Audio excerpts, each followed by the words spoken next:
the importance of networking for your real estate journey, especially when you're first starting out, right? Not only to know the different type of strategies, but to meet people that have money, maybe meet potential joint venture partners, people that have leads they cannot close, maybe. There's a grand talk. Ooh, that was the first one. Yeah, that was the very first one. Was a place, as I know, him the host for the event. Major, I think what he was talking about is the idea of, let's say you own a single family home or just a primary residence and you've owned it for a while and it appreciated in equity and the equity is just sitting there for years. Most people don't know you can actually leverage.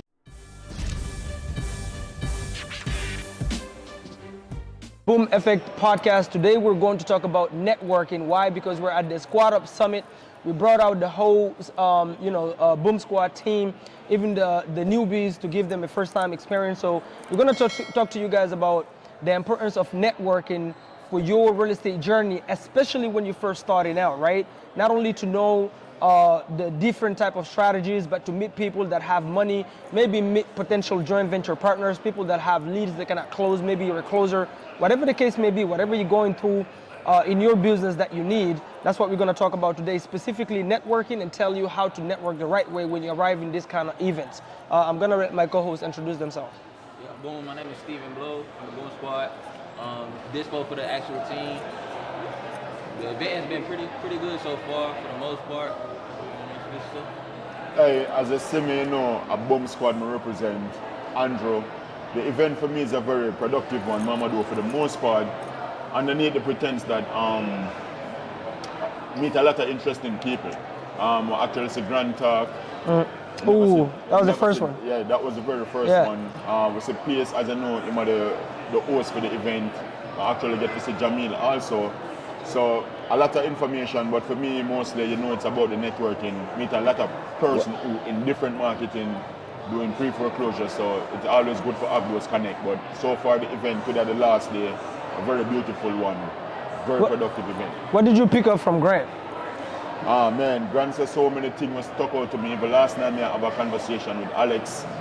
And the fact that a lot of people sitting down and equity inside them home, they even say to Mamadou, whereby there's equity that can be pulled from your home and get invested in multi-family home and have those multi-family home actually pay for all of your home expenses. But there was just a lot of jewels. We have a bunch of notes, and as soon as we continue the podcast and different episodes, we will also review those jewels that we got. But that was one of the things that stuck with me. Having equity inside the home and you can leverage those equity for gain multi-family homes. So that was a very one that stuck out to me. Yeah, that one was major. I think what he was talking about is the idea of, let's say you own a single family home or just a primary residence and you've owned it for a while and it appreciated in equity and the equity is just sitting there for years. Most people don't know you can actually leverage that, right? So you can take that money, which is tax-free if you do a refinance, for example, and take that money, use it to invest in multifamily or whatever other ventures that you want. But you can leverage that also to get loans. Because most private lenders that you talk to, they want to lend their money on a house that has equity. So you can use that as a leverage to go get good debt because you have equity on your primary. So somebody's gonna look at, okay, you have 200 grand sitting on your property, you wanna borrow from me 100,000, here it is, I'll just secure the lien on your house because you have equity. So you can leverage it multiple different ways. How about you, Steve? What's the experience on the event so far? I think it's been amazing. Who's your favorite speaker so far that you listen to? To be honest with you, which is surprising to me, I like Paige Morby, but Jamil's actually the best speaker to me on this one, to be honest with you, just because we're kind of building our team out.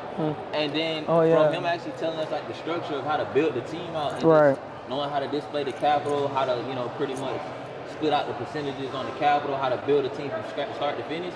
It was kind of surprising to me because, most speakers, most of the times when you come to these events, they don't give a lot of gems out. I feel like that was actually a gem.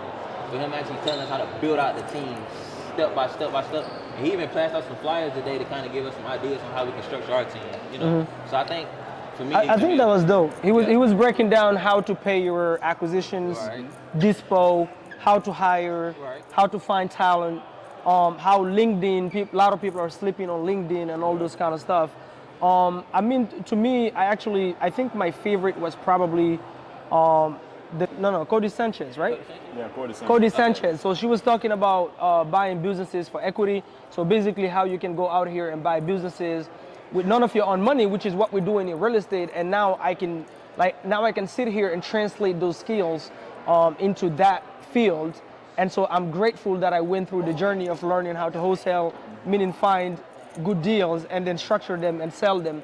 That's basically what you're doing when you go after the businesses. The difference is businesses have way more cash flow than real estate. And then what most billionaire or multimillionaires do is that they buy the businesses or build businesses, and then when they exit, they take the cash and then dump it into real estate for the obviously the value and the advantages that real estate offers, the cash flow, but mainly the tax benefits, right? So that was huge to me. And then also, I love the speakers, but for me, every single time I come to a real estate event, guys, I really do not care about the speakers. I want to be in the hallways and talk to people, because that's really where you network with the people you're actually going to need in your business, with the everyday person that is going through the same journey you're going through right now, that either have capital, like I said. You're going to need that when you start taking down properties.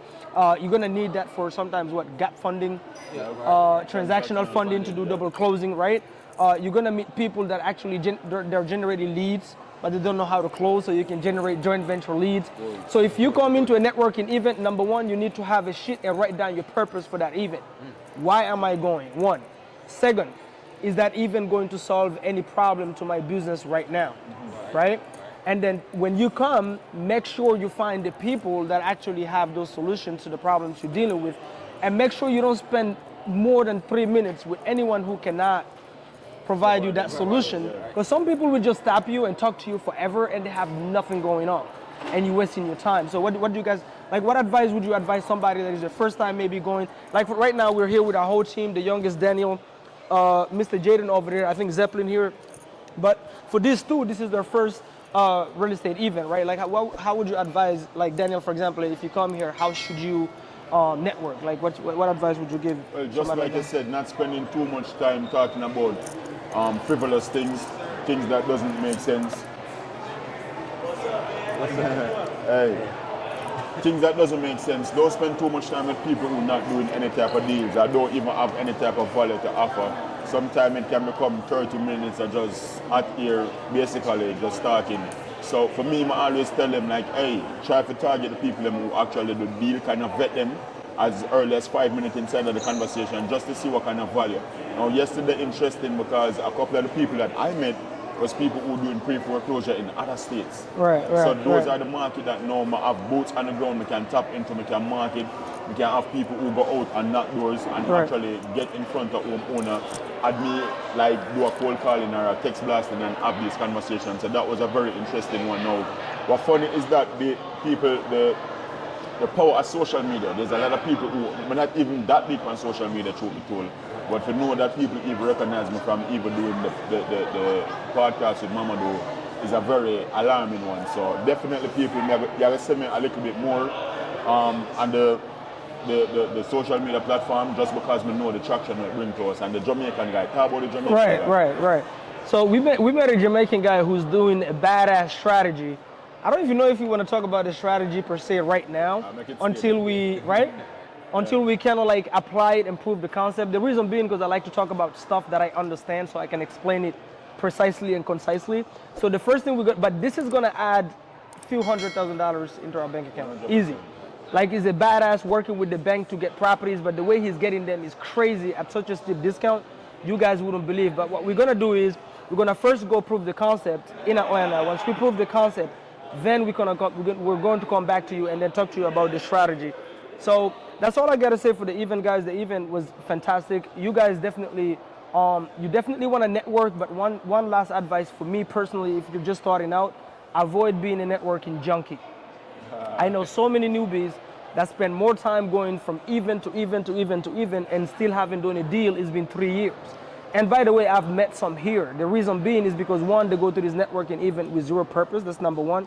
Secondly, because they're not working on their business, they're taking too much time to travel, take the plane, stay at the hotels, go through these events. And Like this one was what, 3 days? 3 days? Yeah. 3 days, right? So it's taking 3 days of your time, but it's not just 3 days, right? It's 3 days, 11 hours, Traveling and then the time. extra days, the traveling time, whatever. So you can get back the money you spend here, but you cannot get back the time. So if you're in the building phase, you want to pick and choose a few networking events that you're going to attend to help you in your beginner journey, to help you get your first, second, and third deal. But you don't want to go to every real estate event just to see a guru. And they will tell, most things they're going to tell you on stage, by the way, is things they already told you on YouTube, which is fine because that's exactly what you need. This is why they keep repeating it. Mindset, work hard, be consistent. The banks are a scam. That's mainly, that's right? Mm-hmm. That's the main message. You're not gonna get anything different at the event than you got on their YouTube channel. So here is mainly for meeting people, but if you're just starting out and you're building, especially if you haven't got your first deal yet, and you've been to like 20 events, something is wrong. And then you bought every course. I think that's the point. So guys, wholesaling real estate 2024, the business is simple, definitely not easy. For us, we focus on sellers that are already motivated before we even call them, which is pre-foreclosures. So I highly advise you guys that you do the same, or at least find a niche that you're gonna go after, and then stay locked in and focus. One last advice for them? For me, you guys, kind of to piggyback off of this point, make sure that when you come into the event, you come in with a purpose. Always write that down before you get here, that way you know the goal. Also, as well, speed networking. Download all these different apps, Poppo, Bling, so that you can go ahead and have those 5-minute conversations, and make sure that you're connecting with the people after you leave the event. A lot of times we collect the phone numbers and we don't follow up, and we lose out on potential opportunities. So make sure you follow up with people after the event so that you guys can go take advantage of the opportunities you got here. For me, as you know, we just enjoy we just try to live inside of the moment. Right. You know what I mean? Outside of just the event, I like the aura, I like being inside of this environment just because everybody here kind of investor friendly, you know what I mean? Whether they're a cash buyer, whether they're closers, whatnot might be the case. So for me, I enjoy the moment along the journey. So I just want to say that. Hey guys, so Boom Squad, we're in the house. By the way, we got multiple comments of people saying, Mamadou, you always show up with your team.